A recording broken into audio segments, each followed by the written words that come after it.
Bismillahirrahmanirrahim. Assalamualaikum warahmatullahi wabarakatuh. Alhamdulillahirabbil alamin wa bihi nasta'in wa ala umuri dunya waddin. Wassalatu wassalamu ala asrofil anbiya'i wal mursalin sayyidina wa maulana Muhammadin wa ala alihi wa sahbihi ajma'in. Amma ba'du. Yang terhormat kepada Rektor Universitas Islam Negeri Salatiga, yang terhormat kepada Kepala Perpustakaan Universitas Islam Negeri Salatiga, yang terhormat kepada Koordinator Perpustakaan Kampus 2 Universitas Islam Negeri Salatiga. Untuk membuka acara ini, marilah kita membuka acara ini dengan bacaan basmalah bersama-sama. Bismillahirrahmanirrahim. Menginjak acara yang kedua, yaitu sambutan dan pembukaan bedah aplikasi oleh Kepala Perpustakaan Universitas Islam Negeri Salatiga atau diwakili oleh Koordinator Perpustakaan Kampus 2, yaitu Ibu Ivonila Yenianti, SPDI SIPI MA. Pada beliau kami persilakan.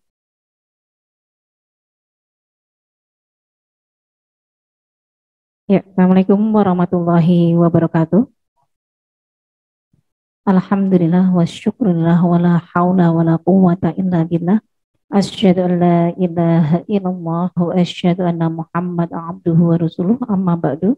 Yang kami hormati Bapak Rektor UIN Salatiga, Bapak Profesor Zakiuddin Baidowi, yang telah memberikan kesempatan perpustakaan untuk tetap mengadakan bedah buku dan literasi kitab. Dan yang saya hormati Bapak Kepala Perpustakaan UIN Salatiga yang hari ini berhalangan hadir karena baru bapil gitu ya, batuk. Jadi suaranya tidak bisa untuk hadir menyapa teman-teman.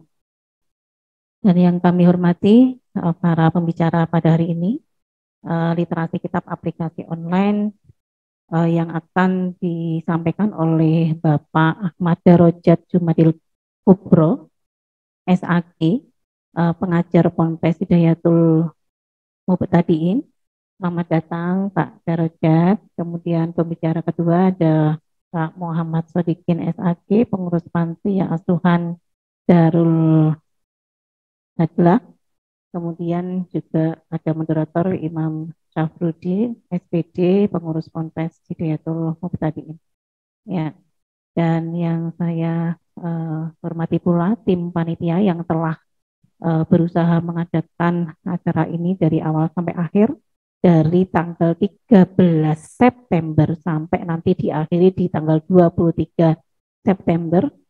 Semoga dengan ridha Allah kegiatan bedah buku series 1 sampai terakhir nanti dan literasi kitab berseries sampai akhir nanti diberikan kemudahan kelancaran, amin ya rabbal alamin. Salawat serta salam tak lupa kita sanjungkan pada Nabi Agung Muhammad Sallallahu Alaihi Wasallam yang selalu kita nanti syafaatnya di yaumil akhir. Semoga kita yang di majelis ini selalu mendapat syafaat dari beliau, amin ya rabbal alamin. Teman-teman sekalian, dari mahasiswa Pak Darajat ini ya, mahasiswa UA, apa IAT, apa ilmu hadis semuanya. Ada yang AFI, ya ada yang AFI, ada yang ilmu hadis, tapi mana ini bapak-bapaknya belum hadir ya. Jadi cantik-cantik yang ganteng Pak Darajat Pak ini. Nah teman-teman yang, oh iya ada dua trio ganteng di sini diserbu sama dek cantik ini. Teman-teman sekalian, saya mewakili Pak Wiji menyampaikan bahasanya perpustakaan welcome dengan kehadiran adik-adik semuanya. Jadi semua informasi baik katalog yang ada di sini, katalog itu searching, tempat searching buku-buku yang ada di sini. Kita sudah online kan di website. Jadi kalau cari buku misalnya tidak bisa hadir di sini, cari buku di website kita, ada katalog online. Jadi sebelumnya itu udah persiapan dulu sebelum ke perpustakaan. Jadi apapun yang adik-adik butuhkan ada di website kami. Jadi kalau bingung ada kontak adminnya, kampus 1, 2, dan 3.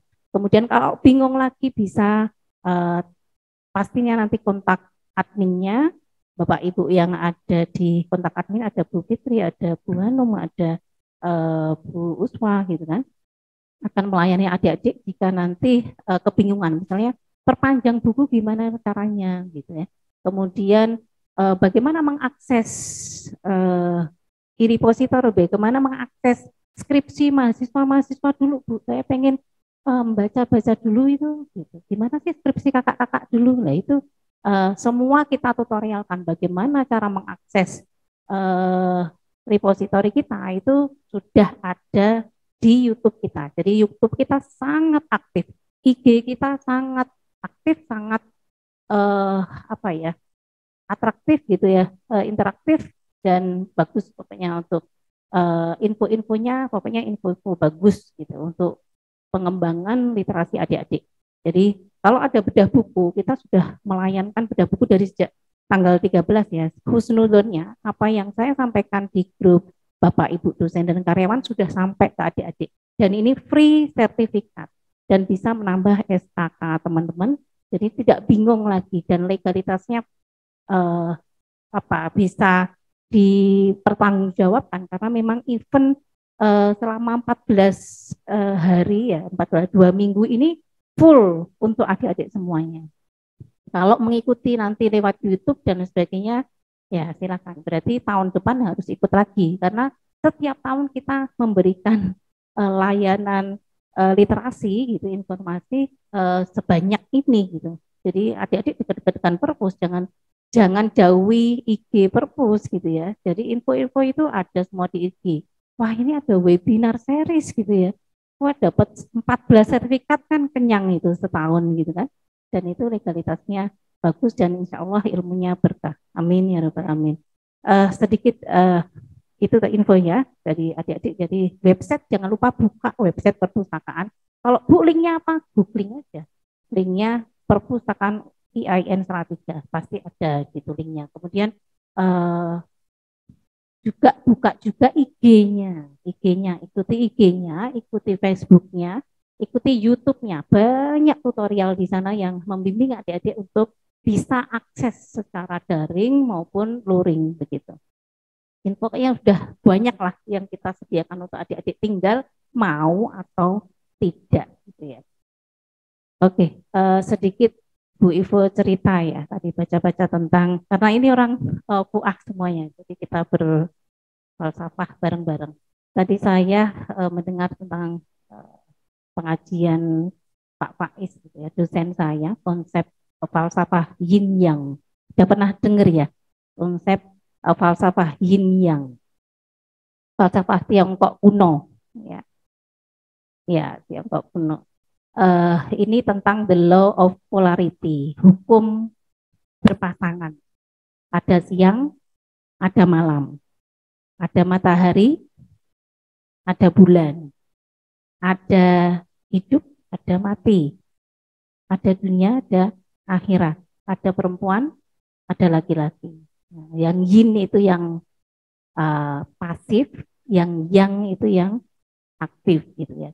Itu konsep falsafah yin yang itu atau the law of polarity itu telah digaungkan sudah ada semenjak sebelum abad 14, sebelum ada kertas ya, masih ditaruh di tulang-tulang ya, itu sudah ada pemikiran falsafah ya Tiongkok kuno yin yang terusannya itu Wuxing itu 5 unsur ya konsep yang sama atau pendukung dari konsep falsafah yin yang.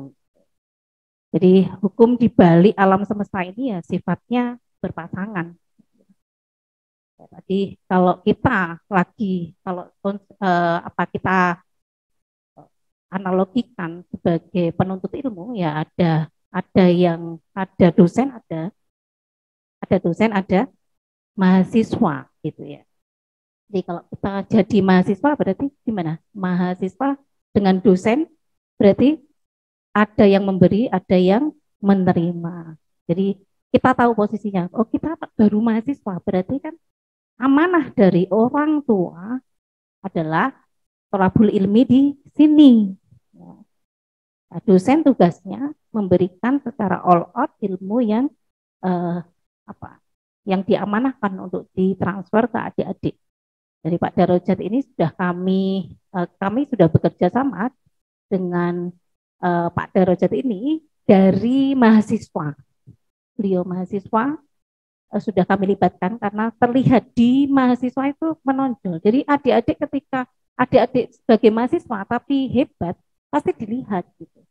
Jadi dan Mas Darojat ini orangnya low profile gitu ya. Langsung ini langsung petisnya ya sesek gitu. Jadi memang senang saya dengan Mas Darojat, selalu haus dengan ilmu gitu ya. Jadi konsep yin yang tadi posisinya adik-adik mahasiswa, silahkan memposisikan mahasiswa dengan yang giroh, yang haus dengan ilmu, dekat-dekatlah dengan para dosennya, dekat-dekatlah dengan para senior yang lebih berpengalaman, dekat-dekatlah dengan perpustakaan. Karena ibaratnya gelas ya, gelas itu kalau mau diisi itu posisinya di atas ceret atau di bawah ceret. Gelas itu kalau mau diisi, posisinya di atas ceret atau di bawah ceret? Di bawah. Kalau mau diisi, kalau di atas ceret, keisi nggak? Nah, itu posisi adik-adik sekalian ya. Dan posisi kita semuanya, Pak Darojat juga. Jadi falsafah padi eh, Jawa ya, falsafah Jawa padi itu semakin berisi, semakin merunduk. Gitu. Itu itu figurnya pas banget dengan Pak Faiz. Jadi saya tuh fans sama Pak Faiz. Nanti dilihat di YouTube-nya. Itu ada kami itu setiap Jumat kami itu mengadakan sebenarnya nobar ya, nonton bareng gitu ya. Tapi karena ini kan mahasiswa filsafat ya, FUAH, maka kami nobarnya ngaji filsafat gitu. Tapi ternyata untuk menuntut ilmu itu ya perlu kesadaran yang tinggi gitu. Begitu kita setelkan pada bubar gitu. Dia nggak tahu kalau ilmunya Pak Faiz itu luar biasa. Belum tahu maksud dari kami untuk uh, mendengarkan apa-apa yang disampaikan Pak Faiz. Karena ketika adik-adik nanti mahasiswa misalnya 4 tahun ini mendengarkan khususnya teman-teman FUAH ya, mendengarkan Pak Faiz setiap hari, nanti keluar itu udah kayak Pak Darojat gitu ya. Gitu. Jadi bahasanya sudah bahasa mahasiswa, siswa dengan mahasiswa sudah berubah ketika kita mau. Jadi adik-adik silahkan membuka diri, membuka mata, telinga, hati untuk siap untuk diisi. Gitu. Kayak gelas tadi. Kalau siap diisi ya dia memposisikan di bawah, siap untuk menerima semua ilmu yang didapat dari para dosen. Dan ada quote dari Imam Syafi'i untuk adik-adik ya. Ya, pengen cerita banyak tapi ya ini kan waktunya sudah tadi molor. Quote dari Imam Syafi'i, jika kamu tak sanggup menahan lelahnya belajar, maka kamu harus sanggup menahan periknya kebodohan. Ngeri kan? Saya ulangi lagi, quote dari Imam Syafi'i. Jika kamu tak sanggup menahan lelahnya belajar, maka kamu harus sanggup menahan periknya kebodohan. Gitu ya, nggak akan yang sanggup ya. Jadi kalau lelahnya belajar itu nggak ada apa-apanya dengan ketika kita menerima periknya kebodohan. Jadi adik-adik tetaplah istiqomah dengan niat dari rumah untuk thalabul ilmi istiqomah. Jadi kalau ada woro-woro dari perpustakaan segera merapat karena itu ilmu yang tidak didapat di perkuliahan. Kalau perkuliahan hanya mungkin yang didapat ya A, B, C sesuai mata kuliahnya. Nah, kalau di luar webinar-webinar yang ada baik di fakultas ataupun yang lainnya sebagai tambahan wawasan, penunjang keilmuan adik-adik begitu. Oke, adik-adik itu apa ya pesan-pesan dari kita dari perpustakaan dan jadilah khairun nasi anfa'uhu linnas. Apa artinya? Sebaik-baik manusia adalah yang bermanfaat untuk sesamanya. HR Ahmad At-Tabrani, Ad-Daruquthi, kemudian dihasankan oleh Al-Albani dalam Sahihul Jami nomor 3289. Karena saya bicaranya dengan Pak Darojat, nanti dikoreksi saya nanti. Oke, begitu. Semangat ya adik-adik ya. Semoga hari ini selamat mengikuti literasi kitab, dan nanti kita masih ada event sampai tanggal 23, silakan mengikuti baik luring maupun daring, dan silakan mengakses, mendownload e-sertifikat setelah mendapatkan keberkahan ilmu, kita apresiasi dengan e-sertifikat. Oke, selamat mengikuti literasi kitab, semoga bermanfaat dan berkah untuk kita semuanya. Amin ya robbal alamin. Assalamualaikum warahmatullahi wabarakatuh.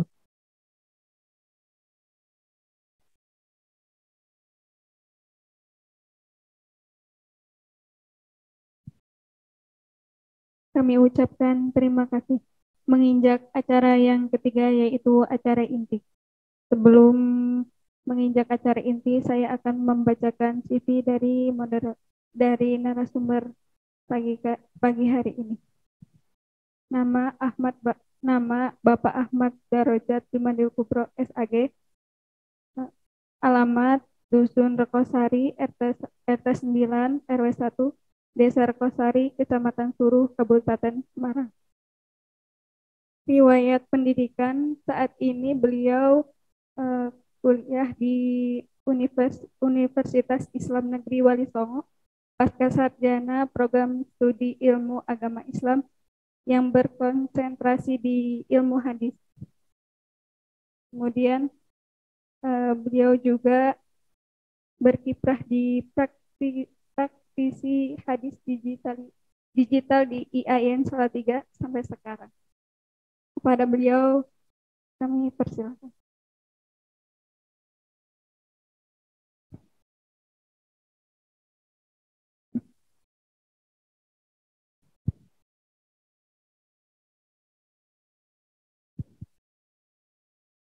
Assalamualaikum warahmatullahi wabarakatuh. Alhamdulillahirabbil alamin. Wa bihi nasta'inu ala umuri dunya waddin. Wassalatu wassalamu ala asyrofil anbiya'il mursalin sayyidina wa maulana Muhammadin wa ala alihi wa sahbihi ajma'in, amma ba'du. Yang kita hormati bersama Rektor Universitas Islam Negeri Salatiga, yang kita hormati bersama Kepala Perpustakaan Universitas Islam Negeri Salatiga, yang kita hormati bersama Koordinator Perpustakaan Kampus 2 Universitas Islam Negeri Salatiga, dan adik-adik semuanya yang saya cintai dan dirahmati Allah Subhanahu wa taala.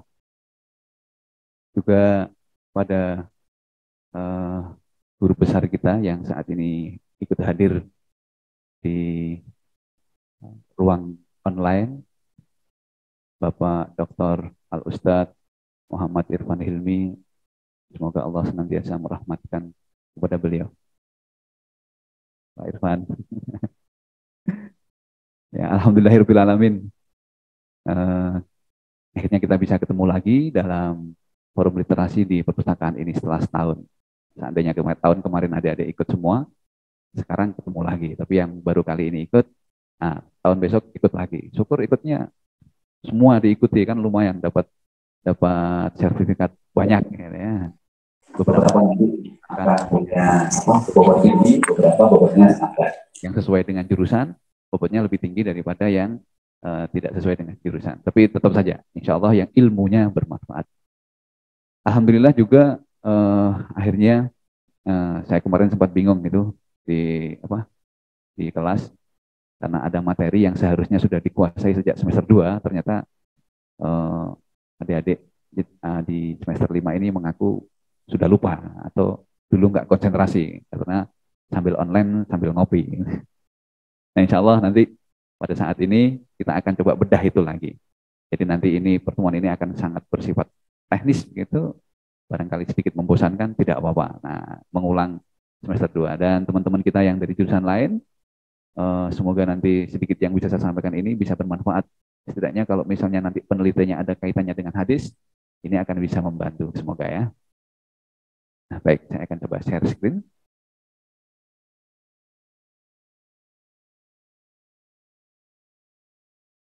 Nah, pada kesempatan kali ini nanti kita akan melakukan pengujian terhadap hadis dengan alat bantu sarana website online. Ini nama websitenya hadis.islam-db, itu database.com.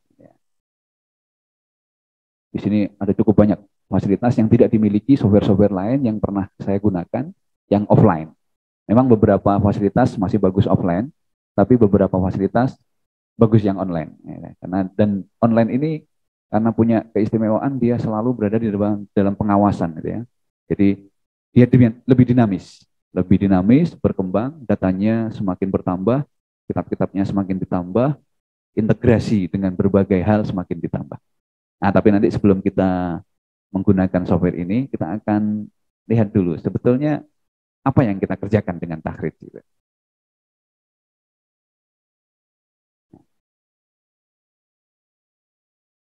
Ya, jadi boleh dibilang takhrij itu ada dua level ya. Level pertama, memastikan sumber dari kitab induk yang ada, bahwa sebuah hadis itu benar-benar dicantumkan dalam kitab-kitab hadis.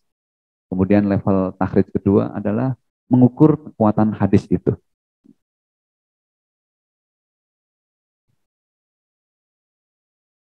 Mengukur kekuatan hadis itu tujuannya adalah untuk mengambil keputusan apakah hadis itu nanti bisa digunakan atau tidak, bisa diamalkan atau tidak. Jadi dalam keilmuan hadis ini nggak bisa seseorang itu serta-merta gitu ketemu hadis langsung ini hadis harus diamalkan gitu, nggak bisa. Ini sahih, kalau tidak mengamalkan kamu bid'ah, neraka, nggak bisa begitu.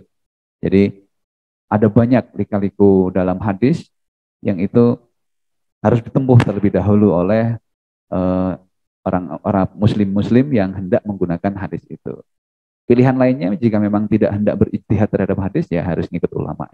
Nah, maka jenengan semua di sini karena dididik di IAIN hendak dicetak menjadi mujtahid di Fuadah, nah maka tidak ada pilihan lain, harus menguasai bagaimana menelusuri hadis itu untuk nanti diambil keputusannya, bisa atau tidak hadis ini diamalkan. Ya. Nah, ada banyak hal yang harus dijawab ketika kita melakukan penelitian terhadap hadis. Ada banyak, nanti ada berapa ya? Nah, ada 9 ya, ada 9 hal yang harus dijawab. Jadi corok gampangnya itu setiap jenengan melakukan takhrij maka 9 hal ini harus ada. 9 hal ini harus ada di dalam laporan takhrij itu. Gitu ya. Yang pertama, dari segi sumber penyandarannya harus dijawab hadis itu termasuk hadis yang mana? Apakah hadis marfu berarti disandarkan kepada langsung Rasulullah, ataukah hadis itu hadis mauquf disandarkan kepada sahabat, atau hadis itu adalah hadis maqtu ya, disandarkan kepada tabi'in ataupun ulama-ulama pada generasi sudah tabi'in. Termasuk ketika misalnya yang menyampaikan Bapak Al-Ustadz Irfan Hilmi, nah itu bisa dikategorikan sebagai hadis maqtu ya, karena pada generasi berikutnya setelah sahabat. Bisa, jadi hadis itu dari siapapun itu bisa disampaikan. Kemudian, hal kedua yang harus dijawab di dalam takhrij. Ya. Dari segi ketersambungan sanadnya, hadis tersebut termasuk mana? Apakah dia adalah hadis muttasil, dalam arti seluruh sanadnya itu tersambung, ataukah dia itu hadis yang mursal, ya, artinya dia terputus pada generasi sahabat. Jadi sahabat nggak disebutkan, tapi malah menyebutkan generasi di bawahnya. Ataukah dia adalah hadis mu'allaq, jadi hanya menyebutkan periwayatnya saja, rawahul Bukhari misalnya begitu. Tapi dia tidak menyebutkan gurunya siapa Imam Bukhari ini, atau bahkan guru-guru di atasnya nggak disebutkan juga. Nah, kategorinya mu'allaq. Atau dia pada level munqati', putusnya cuma satu, itu ada di tengah, atau dua perawi tapi tidak berturut-turut. Nah, atau lebih parah lagi, dia kategorinya mu'addal, itu terputus dua perawi yang berturut-turut. Nah, itu disebutkan dalam laporan kita. Hadis ini adalah hadis muttasil. Nah, disebutkan begitu, atau yang lain ya. Kemudian, hal ketiga yang harus dijawab. Dari segi kualitasnya, khususnya kualitas para perawinya, itu hadis ini termasuk yang mana? Apakah sahih, itu dalam arti seluruh perawinya sikoh atau adil dan sekaligus dobit sempurna. Jadi ada kata-kata sikoh gitu, itu berarti sang perawi adil dan dobitnya sempurna. Atau kadang-kadang malah disebutkan sebagai sikoh-sikoh, berarti double sikoh. Atau kadang-kadang disebutkan dengan level ausakun nas, berarti orang yang paling dapat dipercaya, itu berarti level 3 sikoh. Kalau semuanya begitu, maka sahih hadisnya. Kemudian, ataukah dia hadis hasan, bahwa dalam rantai sanad itu ada satu saja, ternyata perawi yang levelnya soduk, atau laba sabih, atau disebutkan adil, namun dobitnya kurang sempurna. Artinya orang ini jujur, bisa dipercaya, tapi hafalan atau level ininya, level apa ya, level penjagaannya terhadap hadis kurang sempurna. Kadang-kadang lupa, kadang-kadang keliru, kadang-kadang tertukar. Nah, maka nanti hadisnya ada pada level hasan.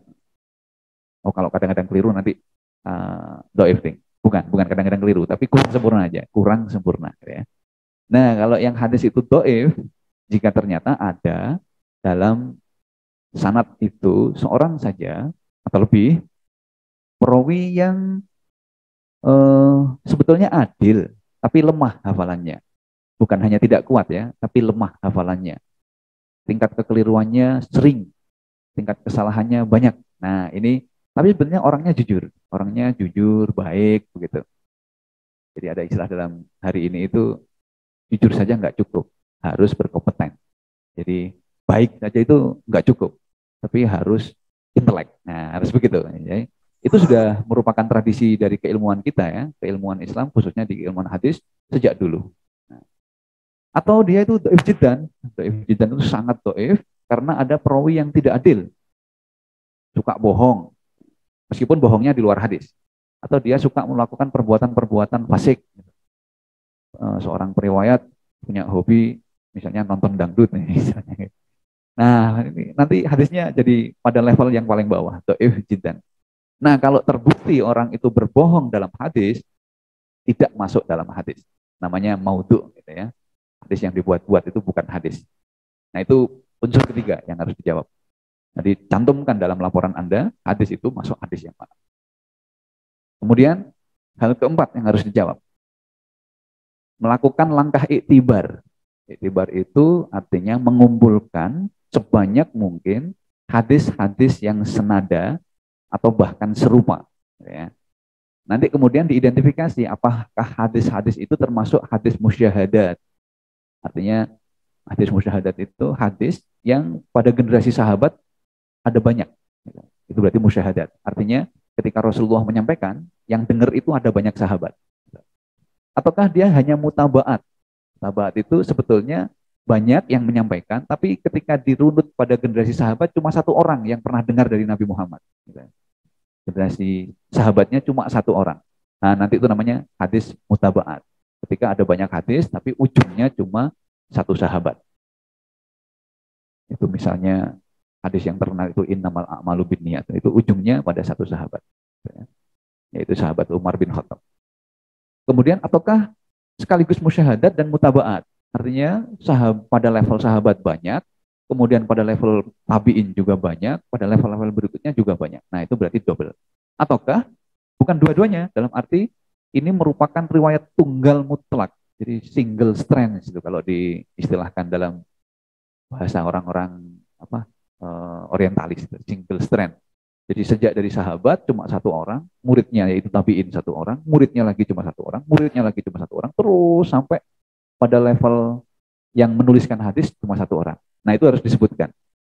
Musyahadatkah, mutabaatkah, atau dua-duanya, atau bukan dua-duanya. Ya. Karena nanti akan berujung pada hal yang kelima. Ya.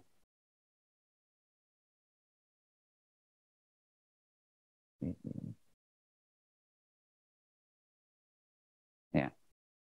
Hal yang kelima, pada saat kita melakukan iktibar itu, hadis-hadis yang lain juga diukur. Gitu ya. Jadi bukan hadis yang pertama saja yang kita ukur, tapi hadis-hadis yang lain itu juga diukur semuanya. Hadis kedua kita ukur, apakah sahih, apakah hasan, apakah dhaif jiddan. Hadis ketiga juga diukur, apakah sahih, apakah hasan, apakah dhaif, apakah jiddan. Terus gitu. Misalnya jenengan mendapatkan 50 hadis, ukur semuanya. Gitu misalnya. Tapi nanti kalau ketika pertama kali mencoba gitu, paling hanya mengukur satu masing-masing. Nanti untuk kedua kali nyoba, satu orang akan mengukur 3. Nah, nanti begitu jenengan sudah mengerjakan skripsi, mengukur 5 sampai 10 itu sudah hanya membutuhkan waktu yang paling cuma 1-2 jam gitu. Syukur mau mengukur sebanyak-banyaknya, gitu ya. Tapi minimal nanti ya sebanyak mungkin gitu ya. Nah, itu semuanya diukur. Setelah semuanya diukur, maka akan terjawab. Dari keseluruhan hadis-hadis itu, ketika disandingkan bersama-sama, maka level hadisnya itu apakah sahih li dzatih, karena cuma satu, ataukah sahih li ghairi, karena sebetulnya ada di antara mereka yang dhaif, ada yang hasan, terus didukung oleh hadis-hadis yang lain, ataukah hasan li dzatih, cuma satu dan hasan, ataukah hasan li ghairi, ada banyak hadis, dhaif gitu, gabung jadi satu kan jadi hasan gitu. Ataukah cuma satu dan dhaif pula gitu. Nah, itu harus dicantumkan dalam laporan itu. Levelnya sampai pada level yang mana. Nah, kemudian hal yang ketujuh. Setelah hadis itu banyak, kemudian diuraikan para periwayatnya, kualitas-kualitasnya, lalu dijawab. Apakah semua hadis itu kemudian bisa dikatakan sebagai hadis mutawatir? Artinya, sanad utamanya lebih dari 5 jalur. Ataukah itu hanya hadis ahad masyhur yang sanad utamanya 3 atau 4 jalur? Atau dia kategorinya hadis ahad aziz, sanad utamanya ada 2 jalur? Atau hadis ahad gharib, sanad utamanya cuma ada 1 jalur? Nah, ini ada contoh. Wah, tak kayak tulisan, jangan ya. Nah, kayak begini ini sudah bisa dikatakan sebagai hadis mutawatir. Nah, teman-teman bisa melihat pada contoh yang pertama itu ada 6 jalur utama, gitu ya. Masing-masing berdiri sendiri. Dari sahabat, kemudian turun, masing-masing berdiri sendiri sampai kepada para penulis. Jadi yang paling bawah itu penulis, yang paling atas setelah Nabi Muhammad itu adalah para sahabat.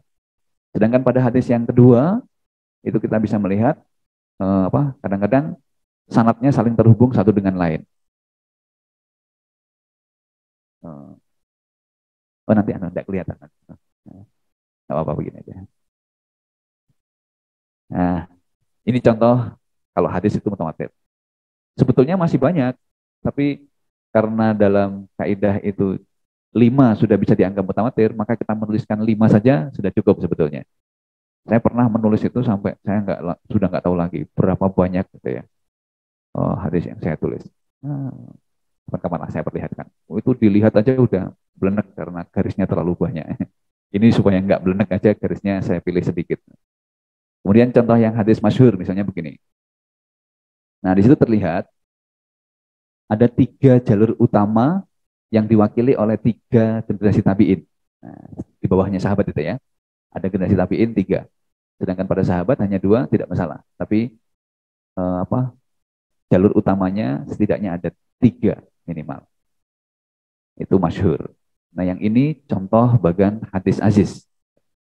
Hadis aziz itu minimal ada 2. Ada 2 ya. Ada 2 jalur utama. Baik yang di kiri maupun di kanan kita bisa melihat masing-masing jalur utamanya itu cuma 2. Meskipun di bawah turun jadi cukup banyak, tapi pada jalur utama di atas ternyata cuma 2. Yang di kiri itu generasi sahabat ada 2. Apa tadi namanya? Hadis kalau ada sahabatnya lebih dari 1? Hadis musyahadat. Ya. Jadi punya syahid. Hadisnya punya syahid. Tapi kalau yang di contoh kedua ini sahabatnya cuma 1. Berarti hanya mutabaat atau hadis-hadis yang ada mutabiknya. Nah, cuma 2 pula. Nah, ini berarti hadis ahad aziz. Contoh yang ahad gharib, nah begini. Di bawah banyak yang meriwayatkan. Ada 6 penulis meriwayatkan dari guru-guru beliau. Tapi ternyata ketika sampai di atas, ketemunya cuma 1. Nah, ini Kategorinya hadis ahad gharib. Nah, itu harus dijawab. Jadi hadis yang yang sudah kita teliti itu masuk yang mana? Lalu berikutnya harus pula dijawab, apakah ada permasalahan dalam matan? Jadi matannya kemudian dibaca semua. Tadi kita sudah mengumpulkan misalnya ada 10 hadis, itu matannya dibaca semua. Apakah persis? Apakah beda redaksi tapi isinya sama? Ataukah bahkan isinya beda? Bahkan isinya beda. Padahal hadisnya senada. Misalnya, bersedekah harus pakai tangan kanan, tangan kiri jangan tahu. Misalnya begitu. Ternyata ada hadis lain, sedekah pakai tangan kiri, tangan kanan jangan tahu. Nah, misalnya ada hadis yang begitu. Nah, itu berarti dia masuk di sini. Ada permasalahan dalam matannya. Terus disebutkan, kalau ada masalah dalam matan, itu kategori masalah apa? Apakah syad, artinya dia bertentangan dengan hadis yang lebih sahih, ataukah dia kategori mungkar, artinya dia itu sudah do'if, masih melawan hadis lain. Sudah do'if melawan hadis lain. Itu mungkar hadisnya. Ataukah hadisnya mukhtalif. Hadis mukhtalif ini terjadi pada hadis-hadis yang sama-sama makbul, artinya sama-sama sahih atau sama-sama hasan begitu, tapi ternyata isinya seolah-olah saling bertentangan. Nah, itu harus dijawab, harus dikatakan kalau memang isinya terjadi miss gitu ya, terjadi permasalahan harus disebutkan. Kemudian ketika kita menyebutkan permasalahannya misalnya itu ternyata mukhtalif, maka kemudian harus disertakan juga penyelesaian dari permasalahan itu. Apakah dia bisa diselesaikan dengan al-jam'u wa taufik atau dikompromikan, ataukah dia harus di an-nasikh wal mansuh, yang satu dipakai, yang satu enggak dipakai karena ternyata terbitnya itu beda tanggal gitu ya, misalnya kayak hadisnya Rasulullah yang pernah mengimami sambil duduk itu. Jadi Rasulullah itu pernah mengimami duduk, terus jamaahnya disuruh ikut duduk. Tapi hadis lain, Rasulullah ngimami duduk, jamaahnya disuruh berdiri. Mana yang benar? Jamaah itu ikut duduk ataukah tetap berdiri ketika imamnya duduk karena sakit? Nah, itu mau tidak mau menggunakan an-nasikh wal mansukh. Karena sangat kontra dan hadisnya sama-sama sahih dan tidak mungkin untuk dikompromikan. Ataukah menggunakan tarjih? Sama, tarjih itu yang satu dipakai, satu enggak dipakai, tapi tidak berdasarkan tanggal, berdasarkan alasan-alasan yang lain. Misalnya berdasarkan kualitas perawinya, macam-macam gitu ya. Dan ini juga banyak yang melakukan ini. Ataukah terpaksa menggunakan takwil? Takwil itu artinya mencoba memaknai hadis dengan makna yang bukan zahir, dengan makna yang sekundari gitu ya, dengan makna yang makna samping, bukan makna utama. Karena misalnya dimaknai makna utama susah kadang-kadang.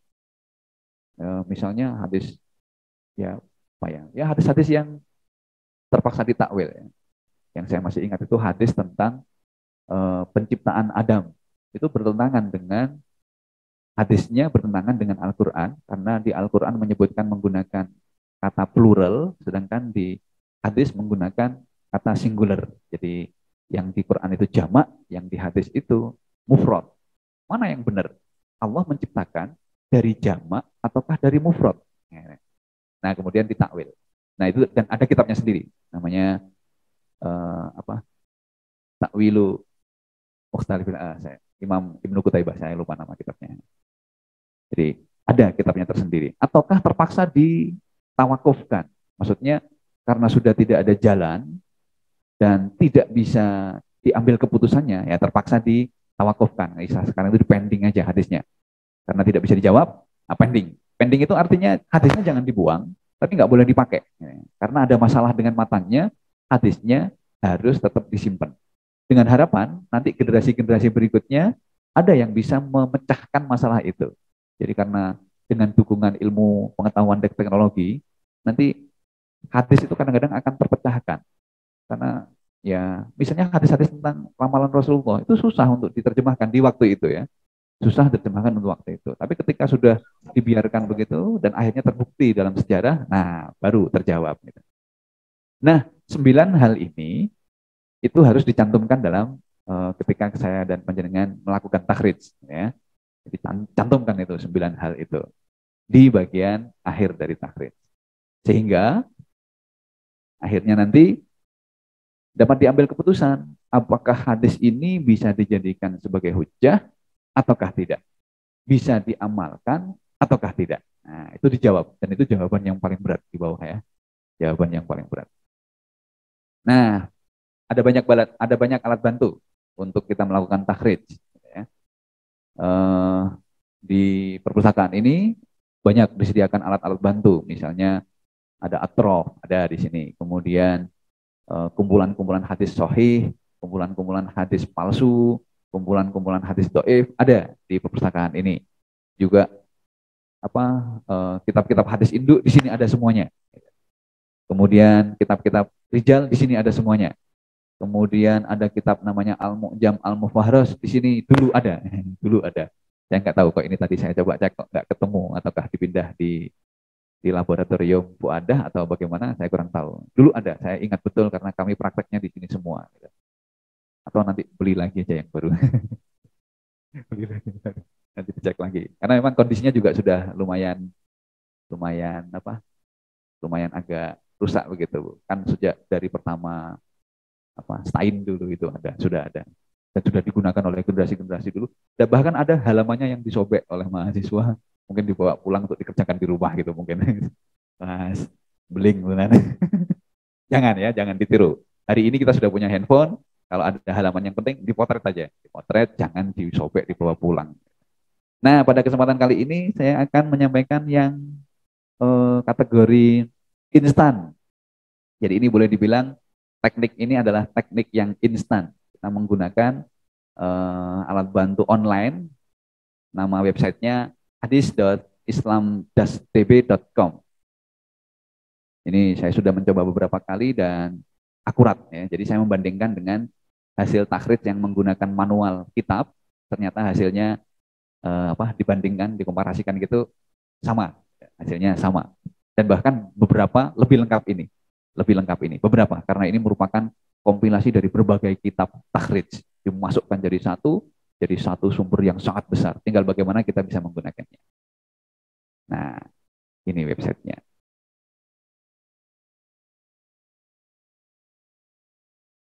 Nah, selamat datang di hadisislam-tb.com. Penampakannya keren. Penampakannya keren. Ada yang sudah pernah coba pakai software apa begitu? Belum pernah ya? Karena baru kali ini main takhrij ya, baru semester 5 ini. Nah, kalau Mbak Zahra ini dia semester 7, dia sudah berkali-kali melakukan takhrij ya. Dan kebetulan waktu itu masih zamannya online, agak susah online itu. Belajar takhrij online agak susah. Akhirnya pada berbondong-bondong main ke rumah saya. Jadinya offline di rumah gitu ya. Nah, seperti ini. Di sini ada banyak fasilitas utama gitu ya. Ada ini yang penting, ada al-maudu'at. Kemudian ini artinya hadis-hadis berdasarkan tema. Kemudian ada hadis berdasarkan kitab. Kemudian ada pencarian berdasarkan periwayat. Kemudian ada pencarian berdasarkan pengarang dan macam-macam ya, dan macam-macam. Nah, ketika pencariannya pencarian umum bisa langsung ke bagian utama ini. Nah, ini tema-tema ya, tema-tema. Ya. Misalnya kita bisa langsung cari hadis, misalnya ya, apa Mas? Sampai suka hadis apa? Hadis menikahilah wanita cantiknya. Nah, gelem ya. Wanita cantik banyak, tapi yang mau sama sampean nggak tahu. Nggak. Apa ya, misalnya ya, yang terkenal aja, innamal a'malu binniyat. Ya, misalnya.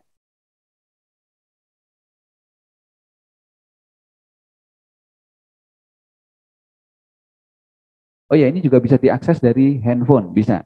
Jadi misalnya dengan langsung buka pakai browser di handphone juga bisa. Di hadis.islam-tb.com. Nah, silakan, boleh dicoba sekalian. Jadi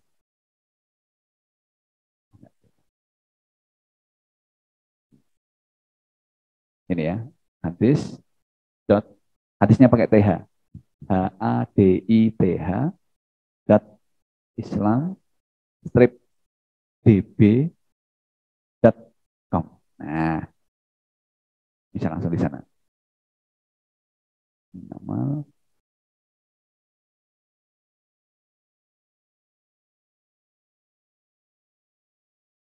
Nah, misalnya itu.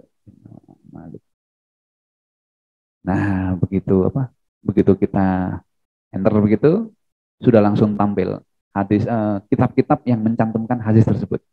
Misalnya ini, Musnad Ar-Rabi' bin Habib. Nah, kita belum pernah dengar kan nama penulis itu. Terus di sini ada hadisnya. Az-Zuhud Waraqa'iq. Jadi kitabnya banyak sekali. Banyak sekali.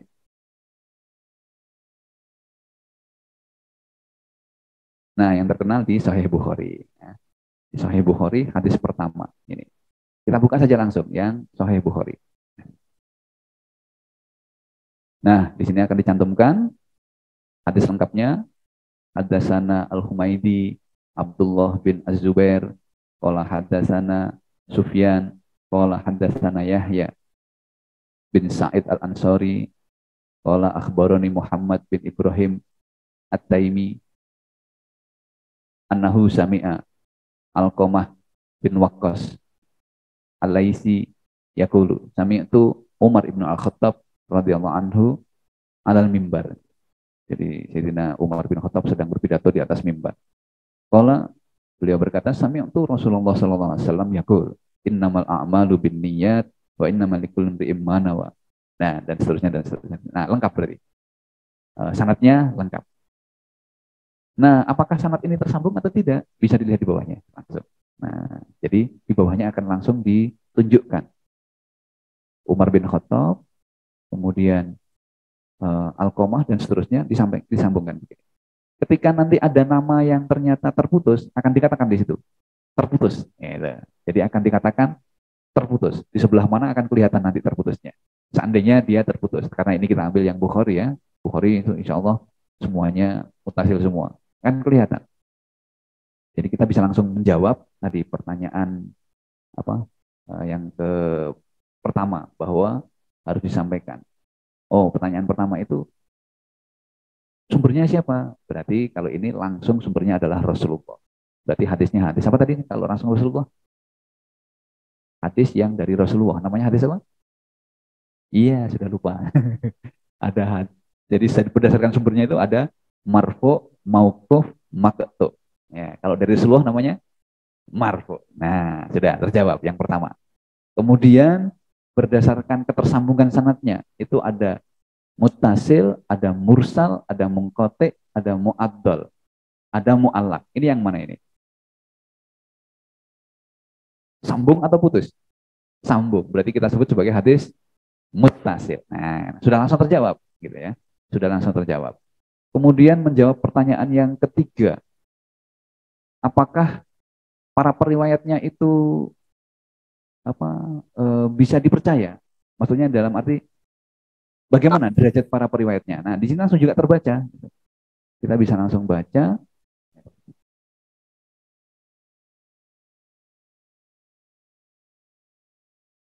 Umar bin Khattab generasi sahabi. Nah, berarti sikoh. Alqamah sikoh sahabat. Berarti sikoh level 2. Muhammad bin Ibrahim sikoh. Yahya bin Sa'id sikoh sahabat. Ini berarti level 2 juga. Sufyan sikoh hafid hujjah. Ini super sikoh. Berarti level ketiga, level tertinggi. Kemudian yang terakhir gurunya Imam Bukhari Al-Humaidi sikoh hafid ajallu ashabi bani Uyainah. Oh, ini berarti juga sikoh level 3. Karena semua periwayat ini sikoh, maka berdasarkan kualitas para perawinya, hadis ini termasuk yang manakah? Apakah sahih, apakah hasan, apakah dhaif? Sahih. Nah, karena semuanya sikoh. Terjawab sudah yang ketiga. Nah, kemudian menjawab pertanyaan yang keempat, melakukan itibar. Nah, itibar itu artinya mengecek hadis-hadis yang lain. Nah, otomatis setelah hadis yang ini kita catat, kemudian semua datanya sudah kita simpan, kemudian kita harus kembali untuk mengecek hadis-hadis yang lain. tadi sudah buka Bukhari, buka lagi yang lain. Misalnya, oh ada sama-sama Bukhari, ini ya. Boleh diambil sama-sama Bukhari, boleh. Atau ambil yang lain. Kalau kita sudah melihat begini, ini kan berarti hadisnya banyak ya. Maka sudah bisa dipastikan ini mutabaat, sudah bisa dipastikan. Tinggal apakah dia kategorinya musyahadat, artinya punya syahid ataukah tidak. Tinggal dibuka aja. Misalnya kita buka yang pertama. Nah, bisa dicatat. Oh, dia tidak apa? Tidak mencantumkan para periwayatnya. Kita coba yang kedua. Nah, disebutkan di sini periwayatnya. Dicatat lagi. Hadisnya sama, dicek. Kemudian para perawinya ditulis semua, dicek. Oh, ini sahabi sikoh sudah, berarti ini juga sahih. Terus, oh ternyata Umar. Sama-sama Umar ya. Sahabat masih sama-sama Umar. Kemudian cek yang ketiga. Panjang hadisnya. Oh, ternyata tidak ada informasi periwayatnya. Tidak bisa dipakai. Gitu. Nah, yang ini kita bisa. Innamal a'malu binniyat masih sama. Di sini semuanya sikoh. Di sini Umar lagi. Umar lagi. Nah, demikian. Kita lakukan semuanya. Jadi semuanya kita cek. Satu persatu begitu. Semuanya dicek. Ditulis semuanya. Oh, yang ini soduk ya. Ada yang soduk itu artinya Hasan. Berarti hadis yang ini Hasan. Tapi ujungnya juga sama. Umar juga. Dan Alqamah juga. Umar dan tabi'innya Alqamah juga. Terus dicek semuanya. Sebanyak mungkin dilakukan pengecekan. Bagi jurusan-jurusan yang bukan jurusan ilmu hadis, jangan cukup mencantumkan yang dari kutubus sittah. Jadi dari Bukhari, Muslim, Tirmidzi, Abu Daud, An-Nasai, dan Ibnu Majah. Sudah cukup. Tapi bagi jurusan hadis, minimal mencantumkan sampai ke kutubut tis'ah, 9 yang dicantumkan. Jadi setelah 6 itu masih ditambahi Muwatta' Imam Malik, kemudian Musnad Ahmad, kemudian Sunan Ad-Darimi, dimasukkan semuanya 9-9-nya sumbernya ya. Di sini ada Ibnu Majah, coba kita lihat yang Ibnu Majah. Nah, sama. Oh, ternyata saya malah baru ketemu ini. Oh, ini beda ya. Innamal a'malu kal wi'a. Idza toba asfaluhu toba a'lahu wa idza fasada ya. Wa idza fasada asfaluhu fasada a'lahu. Beda. Beda, bukan innamal a'malu binniyat. Dan ini sahabatnya Sayyidina Muawiyah, bukan Sayyidina Umar. Tidak bisa kita pakai karena tidak sedang membahas niat ya. Ini sedang membahas bahwa amal itu ibarat sebuah wadah. Beda. Beda. Ini bisa kita lihat Ibnu Majah yang ini. Innamal a'malu binniyat. Ya, nah, kita bisa lihat semuanya sikoh, di ujungnya ada Sayyidina Umar dan Imam Alqamah lagi. Nah, setelah semuanya bisa kita himpun, maka kita bisa menjawab hal-hal yang lain. Setelah menjawab kualitas hadis kedua, ketiga, dan seterusnya, kita bisa menjawab kalau ada hadis yang soheh-soheh dan banyak, itu berarti kategori hadisnya lidzatihi atau kalighairihi. Dua-duanya ya. Jadi lidzatihi, masing-masing zat hadis itu sudah sahih, dan jika ada yang hasan ikut dikatrol menjadi sahih li ghairihi. Maka semua hadis innamal a'malu binniyat bisa dicap sebagai hadis sahih, bahkan seandainya hadis itu hasan atau bahkan seandainya hadis itu dhaif bisa ikut terkatrol oleh hadis-hadis sahih yang lain. Jadi innamal a'malu binniyat bisa dikatakan memiliki derajat yang sangat tinggi, yaitu sahih li ghairihi, karena ada sahih yang lidzatihi bisa mengatrol yang lain. Kita juga bisa kemudian bisa menjawab hal yang ketujuh dari segi kuantitasnya. Kalau ada hadis ternyata pada generasi tabi'in cuma satu orang, itu namanya hadis apa? Jadi sebuah hadis yang sanad utamanya cuma satu. Lumayan ini.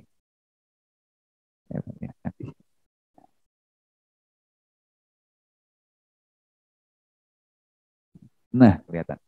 Kalau ada hadis yang ternyata sanad utamanya cuma satu, namanya apa? Ahad gharib. Ini dihafalin ya. Terutama yang teman-teman di hadis nggak boleh nggak hafal ini. Jadi ada mutawatir, ada masyhur, ada aziz, ada gharib. Mutawatir itu 5 lebih, kemudian masyhur itu 3 atau 4, kemudian aziz itu 2, kemudian maghrib itu satu, udah nggak ada pilihan lain, dengan harus hafal. Nggak ada pilihan lain. Nggak, bukan sekarang ngapalinnya. Ini nanti Mas Injiran masih punya waktu, ini semester 5, masih punya waktu 3 semester untuk menghafal. Sebelum nanti maju ke ujian bukan munakosah, apa namanya, kompre ya. Sebelum ke kompre Anda sudah harus hafalin. Ya, berikutnya kemudian yang dijawab adalah tentang, nah ini, apakah matanya ada masalah? Apakah matanya ada masalah? Maka kita bisa melihat lagi, matan-matan itu tadi sudah kita catat semua, lalu kita bandingkan antara satu dengan yang lain. Gitu ya. Nah, kalau innamal a'malu binniyat itu ternyata tadi ada satu yang beda ya, ada yang innamal a'malu kalwi'a. Nah itu nggak masuk, karena ternyata beda. Jadi harus jeli melihat matanya. Nanti kalau ada yang beda, harus diteliti, gitu, beda. Ternyata semuanya sama misalnya, nah maka berarti hadis ini tidak ada masalah dalam matan. Sehingga bisa sudah langsung diambil keputusan, apakah bisa dipakai atau tidak? Langsung bisa dijawab. Bisa, karena sudah sahih secara matan, secara sanad, didukung oleh hadis-hadis lain yang senada, dan masing-masing hadis tidak ada masalah dalam matannya. Maka hadis ini bisa langsung digunakan sebagai hujjah. Maka kemudian hadis ini oleh Imam Syafi'i digunakan sebagai dalil bahwa niat adalah wajib di dalam semua ibadah.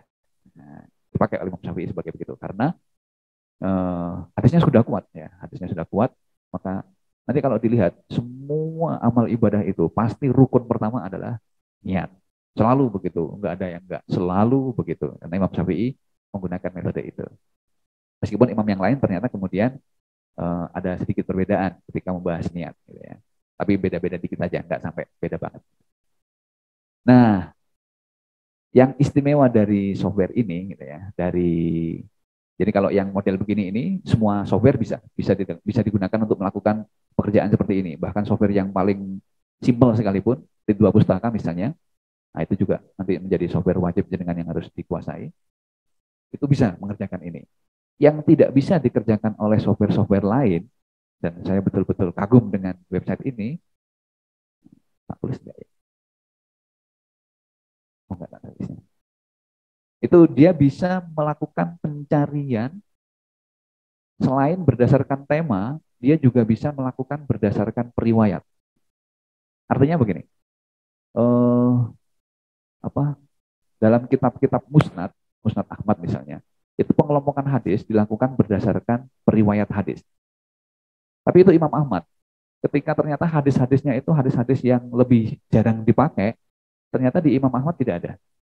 Jadi Imam Ahmad tidak mencantumkan hadis itu. Nah, kita bisa kemudian mencari kecenderungan yang dilakukan oleh para periwayat pada generasi-generasi belakang, pada generasi-generasi yang mendekati generasi sekarang, itu mereka itu melakukan pilih kasih terhadap hadis atau tidak. Jadi misalnya kita cek salah satu periwayat misalnya saja ya, ini misalnya. Karena saya belum pernah mencoba iseng melakukan penelitian itu. Jadi saya begitu ketemu hadis ini aja kaget gitu. Ketemu software ternyata ini bisa untuk mencari hadis berbasis periwayat. Wah, berarti bisa dilakukan penelitian berbasis periwayat. Jadi misalnya kita cek salah satu periwayat. Ini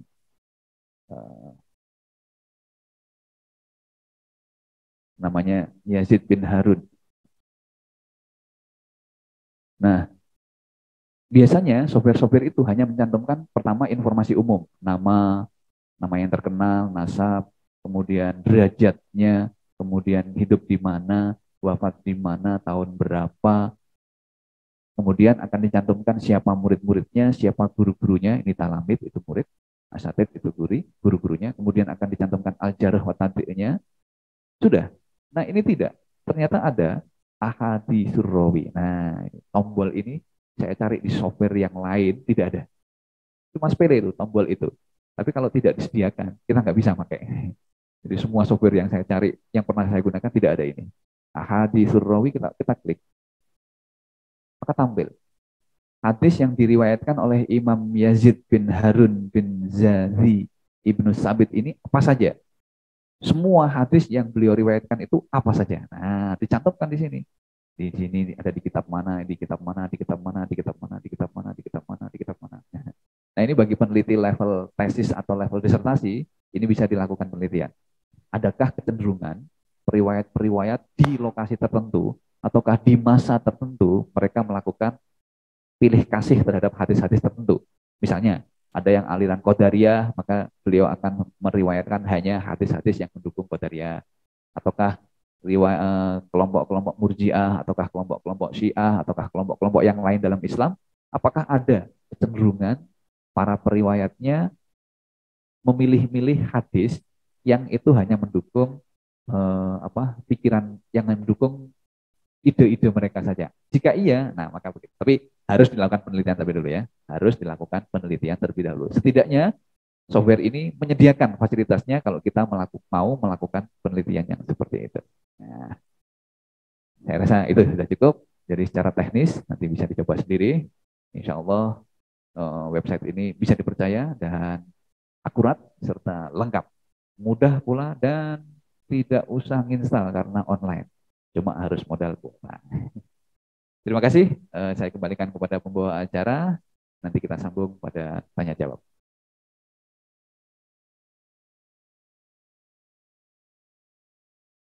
Baik, terima kasih kepada pembicara. Semoga apa yang disampaikan bisa kita diaplikasikan di pembelajaran tahqiq hadis. Nah, untuk acara selanjutnya yaitu acara tanya jawab dari teman-teman semua. Apabila ada yang ingin dipertanyakan, monggo silakan.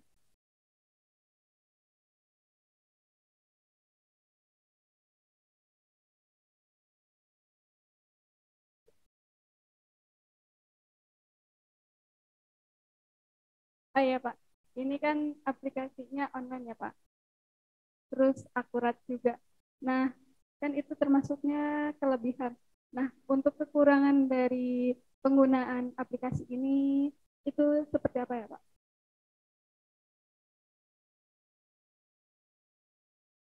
Terima kasih Mbak Zahroh. Jadi sengaja beliau saya bawa, ini anak hadis semester 7, karena sudah pernah melakukan takhrij. Jadi kalau sudah pernah melakukan takhrij itu sudah agak paham dikit-dikit gitu. Kalau jenengan kan semester 5 baru berkenalan kemarin dan baru dikasih tugas pun belum dikerjakan gitu ya. Apakah ada kekurangannya? Ya, nanti ketika melakukan tahrij, website ini ada kekurangannya. Jadi dia tidak bisa menampilkan bagan sanad hadis, tidak bisa.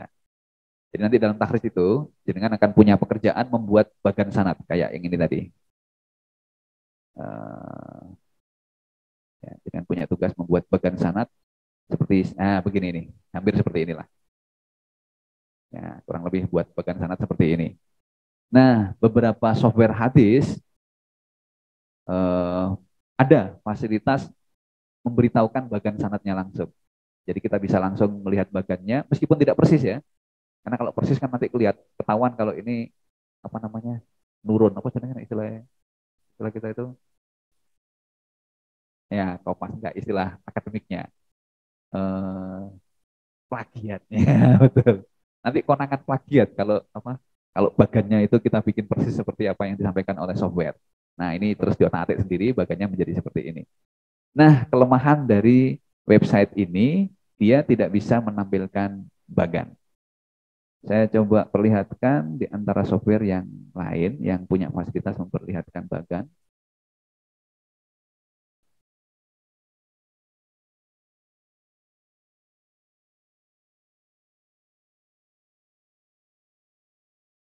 Tapi software ini nanti hanya digunakan oleh anak hadis ya. Yang jurusan selain hadis nggak perlu software ini karena terlalu rumit untuk penelitiannya juga ya nggak apa-apa sih tapi nanti malah kadang-kadang dikritik sama orang